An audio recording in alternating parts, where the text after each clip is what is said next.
Hi friends, my name is Katie from the blog Heart's Content Farmhouse, and today what I want to share with you is our recipe for old-fashioned apple butter for canning. This is a stovetop recipe. You can make it in the slow cooker too, and I do that a lot, but the process I'm going to share with you today is just making it on the stovetop. It is really easy. It makes your house smell really nice, like fall, cinnamon, apples, all of that. And then you can can it and enjoy it all throughout the winter and all year long. It also makes a really great Christmas gift because everyone likes apple butter.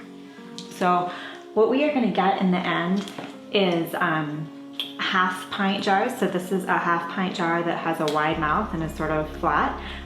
This is also a half pint jar, and we are going to get about 8 of these. Okay, so the first thing we're going to do is get our apples ready. We're gonna need 4 pounds of apples, which actually comes out to be about 12 medium apples. It's almost impossible to give this recipe in cups, so you really want to weigh your apples if you can, or just count out 12 medium apples. When I weighed these, it came out to be 11 apples because some of them were bigger, so 12 medium is a pretty good guess. Now, the type of apple you use is really not a big deal. A lot of people love to use Granny Smith whenever you're baking, but you don't have to use Granny Smith with this because we're gonna add a lot of sugar anyway. It's gonna be a sweet apple butter. I just like to use a mix of whatever we have on hand. So for this batch, I had some Honeycrisp from the farmer's market, then I had Granny Smith from the grocery store, and then I actually had a Golden Delicious that one of my kids brought home from a friend's house, and I just threw them all in and it was fine. I don't notice a big difference depending on what variety of apple we use, so I really wouldn't worry about it too much. So our first step, since we're canning these, is to get all of our canning stuff ready. So I'm gonna fill the canner halfway with water, put it on the stove. I'm not gonna start it boiling yet, but I want that set up and ready to go. I'm gonna make sure I have clean canning jars and put those in the oven at 200 degrees to keep those hot, because they need to be hot when we put the hot apple butter into them. And then I'm gonna make sure I have the lids and rings that I need and put those in simmering water.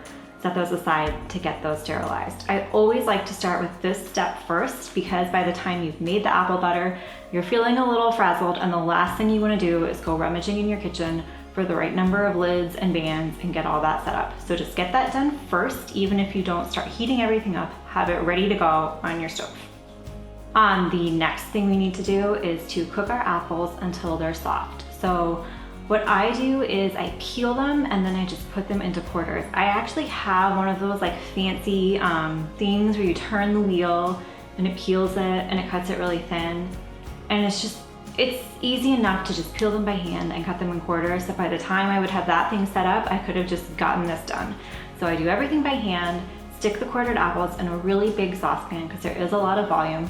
And then we are going to pour in a cup of water, and then I'm gonna do a cup of apple brandy. We love the flavor that apple brandy gives to this apple butter, but if you don't have it and you don't wanna go out and get it, you can use apple cider, or you can just use an additional cup of water for 2 cups of water. So it's this bottle here, and it's only $12 for this whole thing. We use it for apple butter, we use it for cocktails, and we also use it for mulled wine. So it's really useful to have on hand this time of year. It just takes a lot of fall recipes to the next level. So we have the apples, the water, and the apple brandy in the saucepan, and we're just gonna pop these on the stovetop, and we need to cook until the apples are soft. So since the apples are in big quarters, it is gonna take a little bit of time.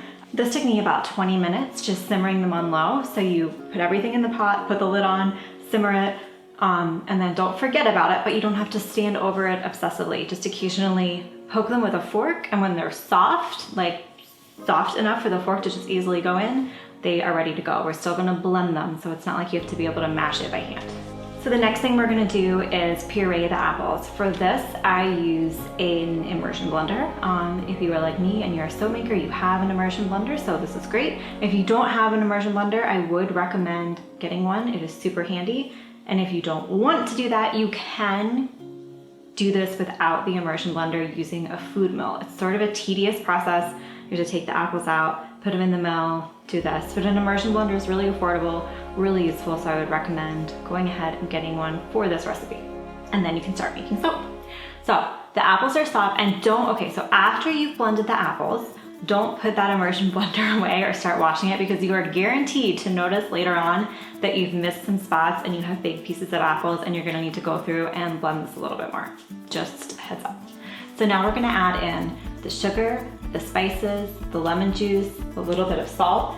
So that is a cup of light brown sugar, a cup of regular white sugar, 2 teaspoons of cinnamon, a 1/4 teaspoon of cloves, a tablespoon of bottled lemon juice, and then 1/2 teaspoon of kosher salt. You have to add the lemon juice because it is needed to make this mixture acidic enough to can. And yes, technically it has to be bottled lemon juice because fresh lemon juice, they can't measure the acidity, it's not as accurate. So you really wanna use a tablespoon of bottled lemon juice. You cannot taste it, but you do need it in there for this to be acidic enough to stay shelf stable. Okay, so now you just mix all this up, and at this point, basically all we have is applesauce, and that's not what we want. We want apple butter. So it has to cook down for quite a long time. So we are gonna bring it to a boil. It's gonna be sort of a messy production, things splattering, it's really hot and sticky, but just keep stirring. Don't let the bottom scorch, let it cook while you stir all the while. It is simmering away, and you will see that quite quickly it starts to get darker and thicker, and when you stir it with a wooden spoon, you'll see that you're sort of leaving a mark. It's not like a really loose applesauce consistency anymore. It's starting to thicken up and get darker. I actually like to take a really quick cell phone picture when I first get started, and then I can compare that as it starts to darken, because it can be hard to tell, did this get darker, did it get thicker? I don't know, I can't tell. So if you start with a cell phone picture, that actually really helps you keep an eye on the process and see how it is coming along. A lot of this is actually personal preference. If you like a darker, thicker apple butter, you can take it a little bit further. If you like it a little bit more spreadable, more like almost like a thick applesauce, you can process it just about 20 minutes in. It's really up to you. I personally let it cook about 30 minutes and it gets pretty dark. And these are actually 2 different batches. You can see that there is a little bit of difference in between them in the color, but they taste pretty much the same, and I like them both. So don't overthink it. It is not the end of the world either way. So at this point we have a finished apple butter, and if you don't want to can it, you can stop right here. You can put this in jars and you can freeze it in jars, or you can put it in plastic containers, however you would like to freeze it, and that is fine. There's no need to can it. It will freeze just great. If you want to can it, we are going to take it one step further, and while the apple butter is still hot, we're going to carefully pour it into our canning jars. Make sure we wipe the rims perfectly clean, put the lid and the band on, twist that fingertip tight. Remember, fingertip tight means you'll be able to open it just with the strength of your fingertips. So it's fully closed, but you don't have to put any type of like muscle into the motion of opening that jar. Too tight and it will blow up in the canner. We don't want that. So it's fingertip tight, and then we're gonna carefully lower it into the boiling water canner, lid back on, and then process this for 15 minutes. That is if you're doing 1/2 pint jars.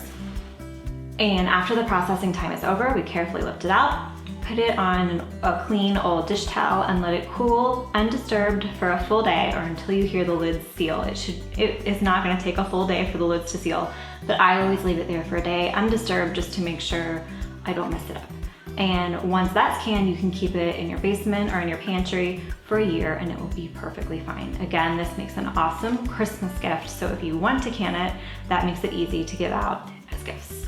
So I will put in the description box below the full recipe. And then I also have on my blog, I have step-by-step pictures, and then I made this sort of pretty colorful recipe, and you can download this for free on the blog too. You'll just see a picture of it, open it up, and you can print it out right there. You don't have to put your email in or anything like that. It's just a pretty recipe. And then I think this would make a good gift, giving the recipe and a jar. I think that would be nice.